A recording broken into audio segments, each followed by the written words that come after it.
الحمدللہ یہ کسی وقت اسی موضوع پر ہم بات کریں گے کہ یہ فرقہ اتنا گھٹیا فرقہ ہے، اتنا گرا ہوا فرقہ ہے کہ خود ایک جانب سے تو یہ کہتے ہیں کہ شیعہ کافر ہیں. کیوں کافر ہیں؟ کہ وہ زوجہ نبی صلی اللہ علیہ وسلم کی بے احترامی کرتے ہیں، جبکہ زوجہ کی بے احترامی کرتے ہیں. اور زوجہ کی کس لیے بے احترامی کی ہے بھائی؟ ہم نے کہا ہے کہ جو بھی شخص ہو نبی کریم صلی اللہ علیہ وسلم کو اذیت و آزار دے، جو بغض اہل بیت علیہ السلام رکھے، جو اہل بیت علیہ السلام سے لڑ پڑے، جب قرآن نے کہا کہ گھروں سے نہیں نکلنا، اپنے گھروں میں رہنا، وہ لشکر کشی کرے اور لشکر لے کے آئے اور دسیوں ہزار مسلمانوں کا خون بہا دے، اور وہ کس سے لڑنے کے لیے؟ جو رسول اللہ صلی اللہ علیہ وسلم سے ان کا یہ مرتبہ ہے، انت منی بمنزلت ہارون من موسیٰ سلام اللہ علیہ.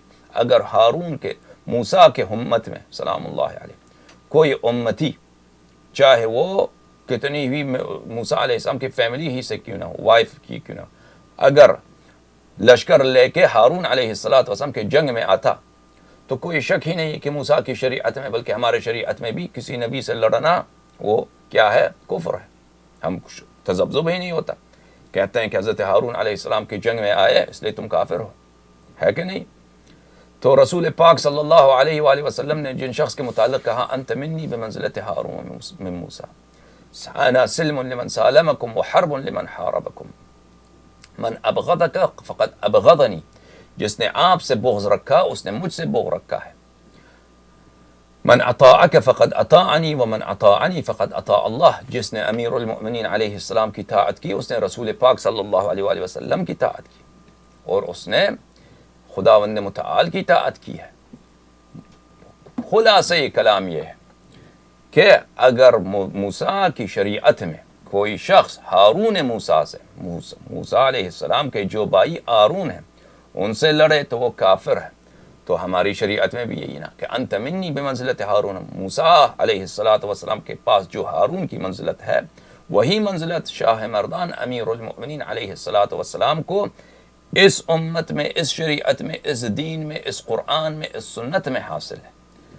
اگر کوئی بنی اسرائیل میں سے چاہے جو بھی ہو وہ ہارون علیہ السلام کے خلاف کی طرف آنکھ اٹھا کر دیکھے وہ کافر ہو جاتا ہے.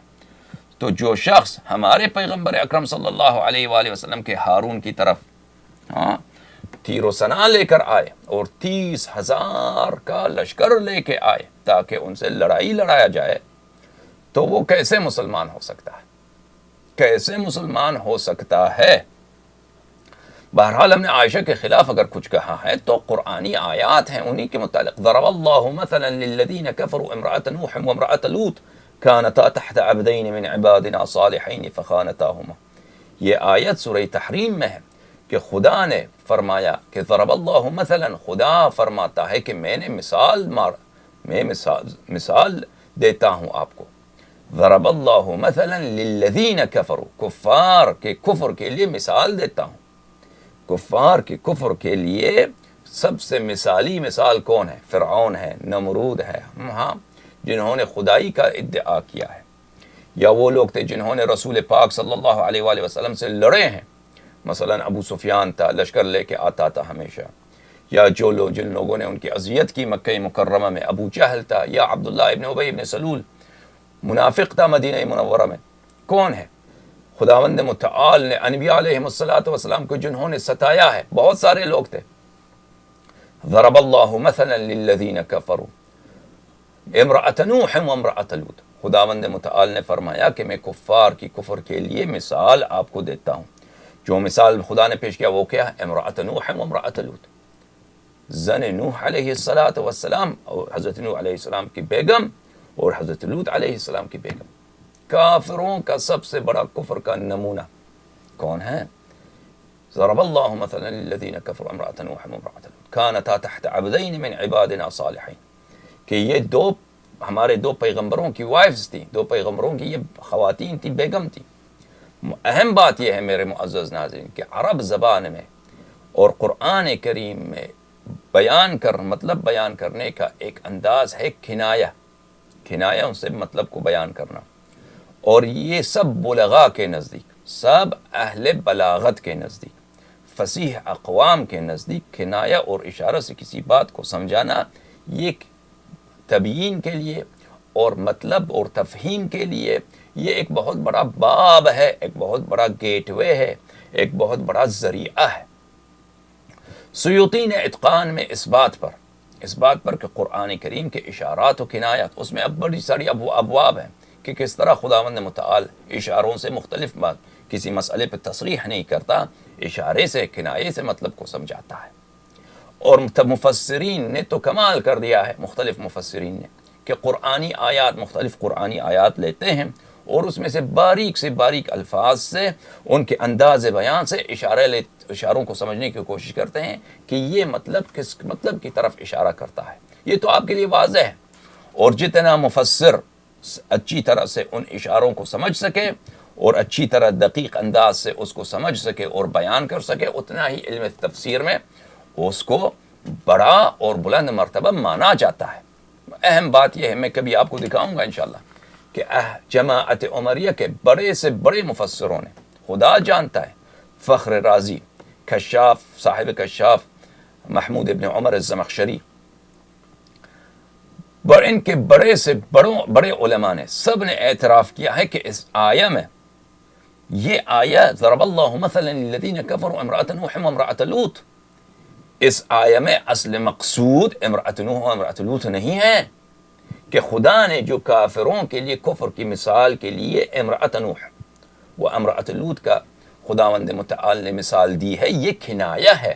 کنایہ تو یہی ہوتا ہے نا، کنایہ اسی لیے ہوتا ہے کہ آپ ایک بات کہتے ہیں، وہ بات آپ کے منظور نظر نہیں ہے، آپ کے اصل اشارہ کسی اور طرف ہے، کنایہ کہتے ہی اسی کو ہے۔ ابھی میرا مقصد، میں تو ایسی الکلام یجر الکلام، میں تو بات میں اسی طرف آ گیا، میرا اصل مقصد عائشہ کا متعین بیان کرنا نہیں ہے، سورہ تحریم کا میں نے تفسیر ابھی پیش کرنا، یہ میرا مقصد نہیں ہے، وإلا میں اس بات کو میں آپ کے لیے پیش کرتا بڑی تفصیل کے ساتھ۔ بہرحال ان کے بڑے مفسرین نے اعتراف کیا ہے، اور خوب سوچنے کی بات ہے کہ یہ قوم قرآن کی کیا یہ تصدیق کرتے ہیں؟ میں ان سے پوچھتا ہوں، کیا تم لوگ قرآن کی تصدیق کرتے ہو؟ اے عمری مولویو، تم میرے کلپس دیکھتے ہو، تم میرے اسپیچز دیکھتے ہو، میرا آپ سے سوال ہے، کیا آپ کو قرآن پر ایمان ہے؟ اگر قرآن پر ایمان ہے تو آپ دیکھیے کہ آپ کے بڑے مفسرین نے کیا کہا ہے، کہ یہاں پر یہ پورا سورہ تحریم جو عائشہ و حفصہ کے کرتوتوں کی وجہ سے نازل ہوئی ہے، ان کی مذمت میں نازل ہوئی ہے، اس واقعاً اگر اس آیت میں یہ آیت اشارہ نہ ہوتی حفصہ و عائشہ کی طرف، اس سے مقصود عام کفار منظور ہوتے، تو اس میں امرأۃ نوح و امرأۃ لوط کی کیا مناسبت ہے کہ ان دونوں کا ذکر کیا گیا ہے؟ دو انبیاء علیہ السلام کے دو وائفز کا ذکر کیا گیا ہے۔ اگر واقعاً اس آیت کا تعلق عائشہ سے، حفصہ سے نہیں ہے، کہ اصل مراد وہ ہیں، یہ اشارتاً و کنایتاً قرآن نے بیان کیا ہے، تو بہتر تو یہ تھا کہ قرآن کریم مثال دیتا فرعون کا، نمرود کا، کفار قریش کا، جنہوں نے رسول پاک صلی اللہ علیہ وآلہ وسلم کو دم آخر ستایا، ان کا مثال دیتا۔